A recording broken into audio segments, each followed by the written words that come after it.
Zainul Quran,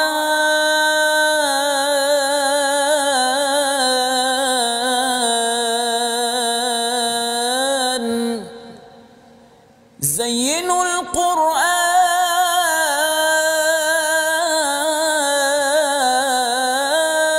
bi aswatikum.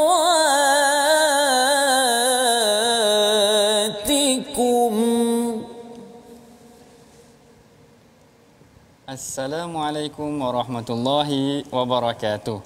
Alhamdulillahirabbil alamin wassalatu wassalamu ala asyrafil anbiya'i wal mursalin sayyidina Muhammadin wa ala alihi wa ashabihi ajma'in, amma ba'd. Apa khabar tuan-tuan, puan-puan yang berada di rumah sekalian? Mudah-mudahan semuanya berada dalam keadaan yang sihat dan bersemangat untuk mempelajari hadis yang akan kita sampaikan pada hari ini.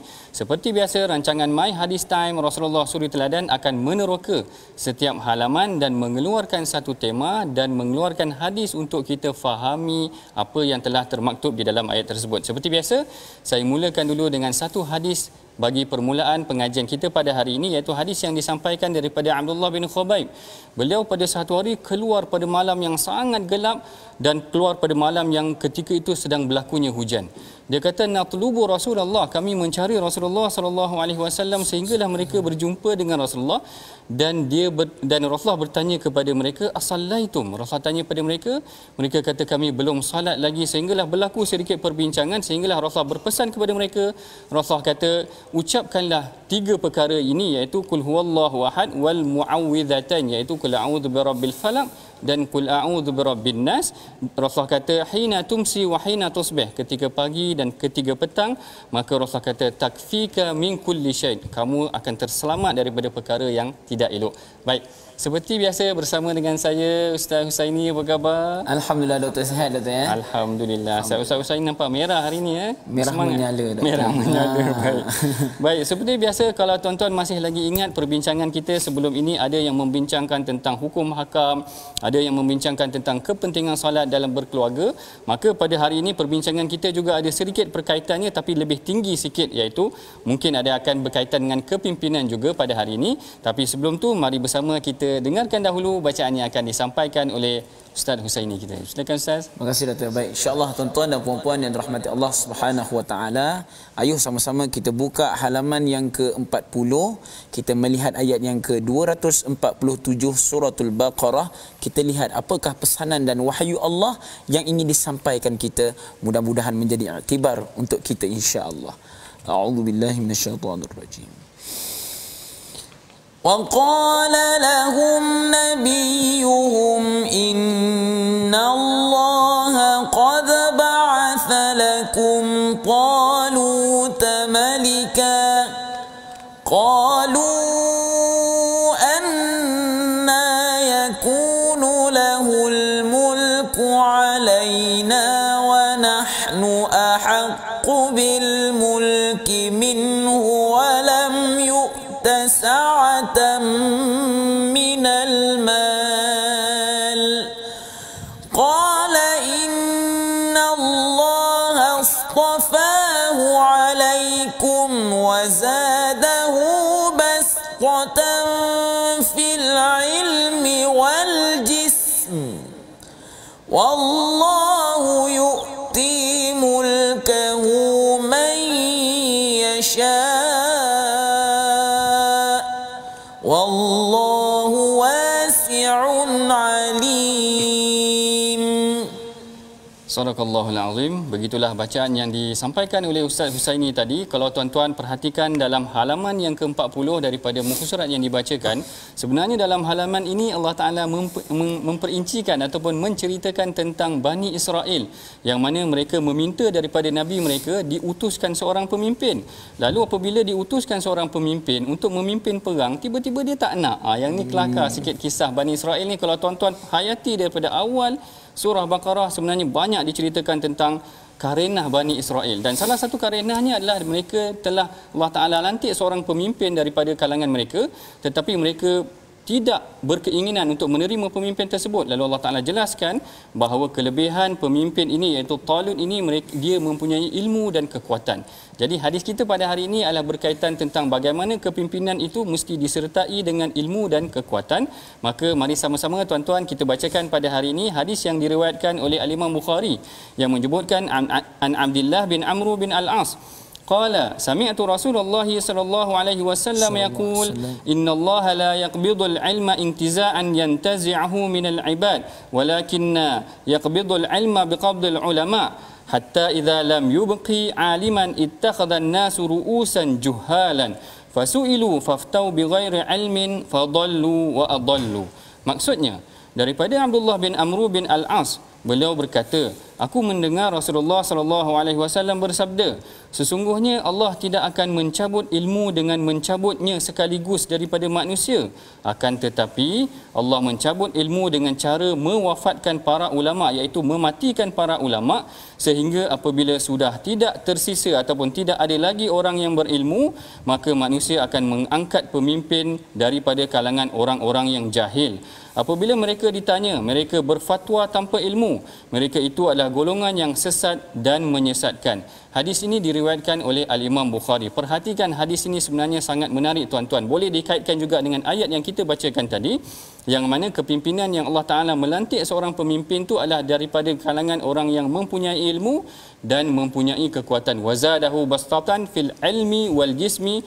Maka dalam hadis kali ini kita menceritakan, Rasulullah menegaskan, kalaulah satu hari nanti Allah Ta'ala akan angkat ilmu-ilmu ni semua, maka ilmu akan hilang. Maknanya manusia sudah tidak lagi memilih pemimpin yang mempunyai ilmu, lalu diangkat orang-orang yang jahil. Yang ni yang menakutkan kita, yang diberi peringatan oleh Rasulullah. Apabila diangkat orang-orang yang jahil, maka dibimbangi mereka ini akan merosakkan manusia dan mereka menyesatkan manusia. Perbincangan lanjut mengenai hadis ini akan kita teruskan lagi. Jangan ke mana-mana. My Hadis Time Rasulullah Suri Teladan.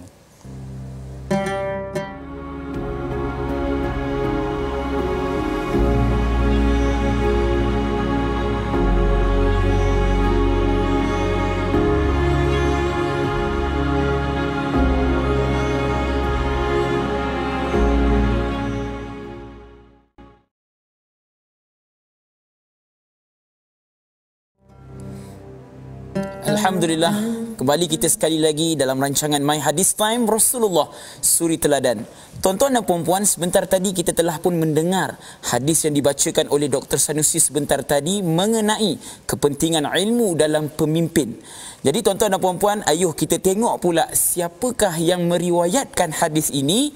Tidak lain dan tidak bukan sahabat Nabi sallallahu alaihi wasallam, iaitu Sayyidina Abdullah bin Amr bin Al-As. Tuan-tuan dan puan-puan, kalau kita ingat balik ya, Sayyidina Abdullah bin Amr bin Al-As ini merupakan sahabat yang kuat beribadah, dan ada seorang sahabat yang agak cemburu dengan Sayyidina Abdullah bin Amr bin Al-As ni, iaitu Sayyidina Abu Hurairah. Cemburu sebab apa? Sebab mendengar hadis Nabi sallallahu alaihi wasallam, bila mana Abdullah ni dengar je hadis Nabi, dia akan catat. Abu Hurairah dia tak catat. Yang itu yang dicemburui oleh Sayyidina Abu Hurairah.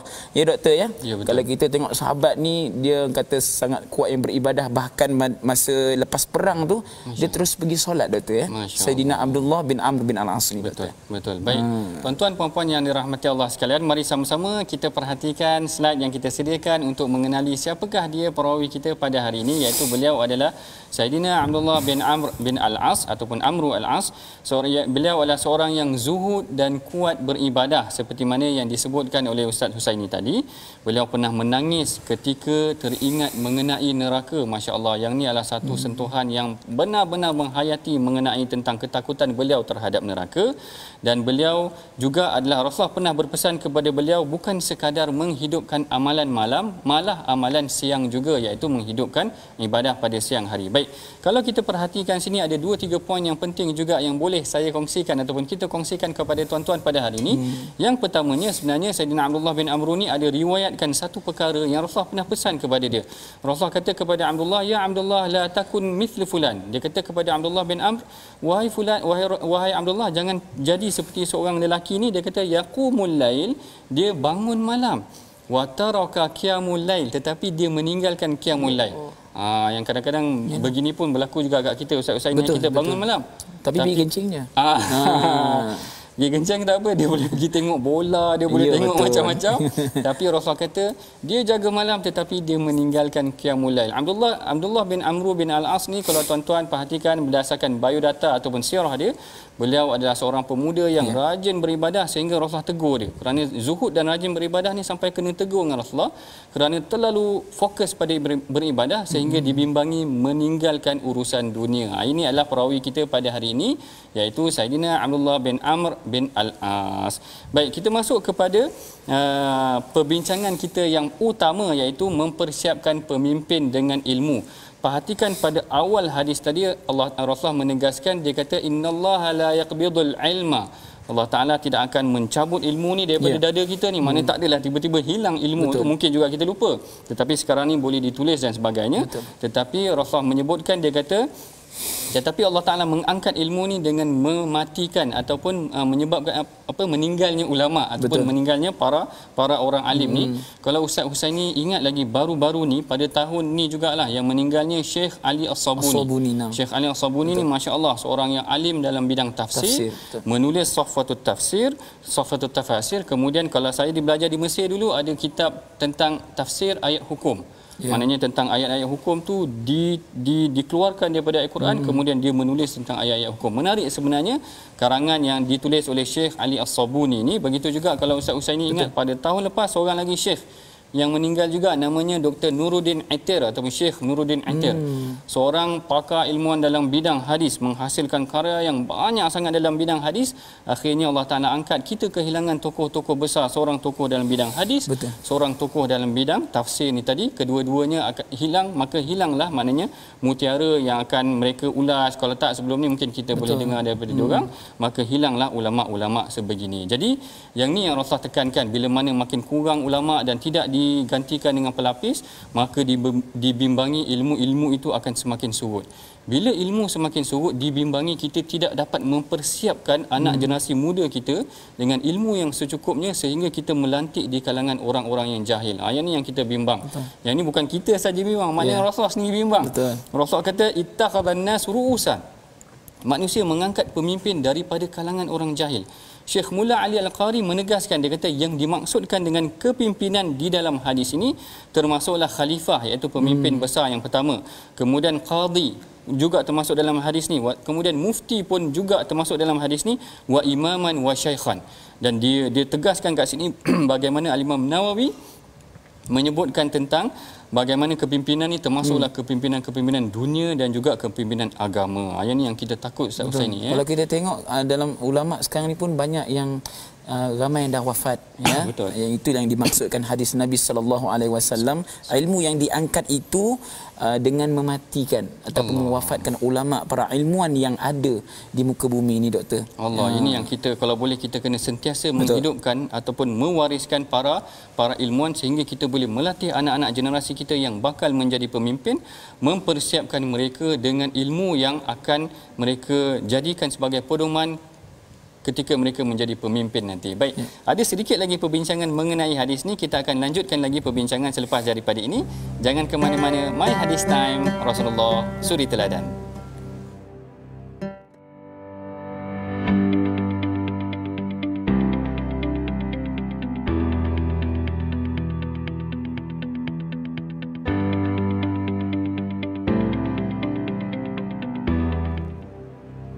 Alhamdulillah, bertemu kita lagi dalam perbincangan mengenai tentang hadis dalam keadaan kita mempersiapkan kepimpinan kita ataupun pemimpin kita dengan ilmu. Kalau tadi kita dah bincang bagaimana Allah Ta'ala akan mengangkat ilmu dengan mematikan ulama', maka perbincangan seterusnya diceritakan pula bagaimana sekiranya tidak ada ilmu, maka kita dibimbangi akan mengangkat pemimpin daripada kalangan orang yang jahil. Sebab itulah kalau dalam Sahih Bukhari, Al-Imam Bukhari ada merekodkan kata-kata daripada Saidina Umar. Kata-kata ni sangat menarik sebenarnya Ustaz Husaini. Yang mana Saidina Umar menyebutkan tafaqqahu qabla an tusawwadu. Iaitu hendaklah kamu menimba ilmu sebelum kamu dilantik jadi pemimpin. Kerana dibimbangi bila mana kita dah dilantik jadi pemimpin, kita telah dilantik menjadi pemimpin, kita tidak mempunyai masa untuk melengkapkan diri kita dengan bacaan, dengan ilmu dan sebagainya, dan kita disibukkan dengan pentadbiran, akhirnya kita mentadbir dengan kekurangan ataupun ilmu pengetahuan yang diberikan. Sebab itulah, tapi tak menjadi masalah. Sebab kerana inilah saya nak tanya sikit Ustaz Husaini, kalaulah seorang tu telah dilantik menjadi pemimpin, apakah dalam keadaan situasi sedemikian bagaimana dia nak menuntut ilmu, ataupun boleh tak, masih lagi tak boleh dia menuntut ilmu dalam keadaan dia telah menjadi pemimpin? Baik. Dalam kita melihat zaman sekarang ni, pemimpin yang dilantik itu bukan sahaja dia menguasai bidang yang tertentu. Contohnya pemimpin yang dilantik itu, contoh dia power dalam bidang politik. Kan? Tetapi ilmu-ilmu yang mendatang yang lain pun perlu dikuasai. Lebih-lebih lagi doktor, kita sekarang ni mengalami krisis COVID-19. Bagaimana kita nak menguruskan situasi seperti kalau dulu boleh solat sama-sama, kan? Dan sekarang macam mana pula keadaan yang sekarang ini, dan bagaimana pula kata ilmu itu diperlukan untuk orang kata pembaharuan dan sebagainya lah. Dan itulah kepentingan kalau dalam setiap pemimpin tu, bukan saja orang kata ahli pemimpin yang tertinggi, bahkan ketua keluarga, contoh ayah ataupun mak, memerlukan ilmu juga, kan? Kalau tidak, bagaimana nak menguruskan anak-anak yang kecil ini doktor? Betul. Maknanya semua kepimpinan, maknanya tak kira dah daripada peringkat, daripada tertingginya sehinggalah dalam keluarga, memerlukan ilmu. Nak mendidik anak memerlukan ilmu, nak jadi ketua company memerlukan ilmu, nak jadi ketua kepimpinan negara memerlukan ilmu. Tetapi seperti mana yang disebutkan oleh Al-Imam Bukhari juga, tak juga menjadi masalah. Sekiranya telah dilantik, tiba-tiba saya dilantik jadi pemimpin di tempat saya, maka dalam proses tu sebenarnya boleh juga kita menuntut ilmu. Yang ni yang diceritakan oleh Al-Imam Bukhari, dia kata para sahabat mereka menuntut ilmu fi kibri sinnihim, iaitu dalam keadaan umur mereka telah dah meningkat berusia lah. Macam Saidina Umar tadi dah meningkat berusia, tapi dia masih lagi boleh meneruskan pengajian dia. Macam tu juga kalau kita perhatikan Saidina Umar ni, dia punya bersungguh nak menuntut ilmu daripada Rasulullah SAW sampai dia bergilir-gilir dengan jiran dia. Hari ni dia pergi berniaga, jiran dia pergi pula menuntut ilmu. Esok jiran dia berniaga, dia pula pergi menuntut ilmu, bergilir-gilir. Maknanya hari ni lagilah mudah. Maknanya dalam online boleh menuntut ilmu, ambil kos dan sebagainya. Maka manfaatkan peluang yang ada, biarlah kita jadi pemimpin yang dilengkapkan dengan ilmu sehingga boleh memberikan segenap kebaikan kepada masyarakat. Baik, kita telah hampir sampai ke penghujung rancangan. Seperti biasa, mari sama-sama kita saksikan pengajaran dan resolusi yang kita boleh pelajari pada hari ini. Yang pertama, iaitu kita hendaklah persiapkan anak muda kita dengan ilmu yang secukupnya sebelum menjadi pemimpin. Kedua, memilih pemimpin yang mempunyai kelengkapan ilmu dan agama. Ini penting juga, memilih pemimpin hendaklah berdasarkan keilmuan dan mahirnya mereka dalam bidang agama juga. Dan yang ketiga, berusaha untuk menghidupkan malam dengan amal soleh. Yang ni kita ambil daripada kata-kata ataupun daripada pesanan Rasulullah kepada Saidina Abdullah bin Amru bin Al-As. Baik, kita telah pun hampir sampai ke penghujung rancangan. Seperti biasa, saya menyeru kepada tuan-tuan, puan-puan di rumah sekalian, agar marilah kita sama-sama menyumbang kepada tabung gerakan Al-Quran. Tabung yang mana kita akan gunakan untuk memperkasa dan merancakkan lagi program-program pengajian Al-Quran dan hadis kita, insya-Allah. Baik, seperti biasa dalam pengajian kita ni mungkin kita ada tersalah, tersilap dan sebagainya. Mari sama-sama kita berdoa, mudah-mudahan Allah Ta'ala mengampunkan kita dan memberkati pengajian kita pada hari ini. Saya persilakan Ustaz Husaini untuk memimpin bacaan doa. Terima kasih Dato'. Insya-Allah tuan-tuan dan puan-puan yang dirahmati Allah Subhanahu wa taala, ayo sama-sama kita angkat tangan kita memohon kepada Allah Subhanahu wa taala supaya diberikan kelapangan hati dan mudah-mudahan diberikan ilmu untuk kita sampaikan kepada yang lain, mudah-mudahan insya-Allah. Bismillahirrahmanirrahim. Alhamdulillahi rabbil alamin. Wassalatu wassalamu ala asyrafil anbiya'i wal mursalin wa ala alihi wa sahbihi ajma'in. Ya Allah, ya Tuhan kami menadah tangan memohon kepadamu, ya Allah. Kau titipkanlah, letakkanlah ilmu, ya Allah, di dalam dada kami ini, ya Allah. Ya Allah, ya Tuhan kami, jadikanlah kami orang yang cinta akan ilmu, ya Allah. Ya Allah, ya Tuhan kami, Jangan engkau buangkan ilmu yang kami timba ini ya Allah daripada dada kami ini ya Allah. Jadikanlah setiap ilmu yang kami timba ini ya Allah kami dapat menyebarkan kepada seluruhnya ya Allah. Ya Allah ya Tuhan kami, engkau jadikanlah kami orang yang alim ya Allah, orang yang mampu menjadikan Al-Quran dan hadis sebagai pegangan hidup kami ya Allah. Mudah-mudahan kami tergolong dengan golongan orang yang kanan ya Allah. Rabbana atina fid dunya hasanah wa fil akhirati hasanah wa qina adzaban nar. Wa sallallahu ala sayyidina Muhammadin wa ala alihi wa sahbihi wa sallam walhamdulillahi rabbil alamin.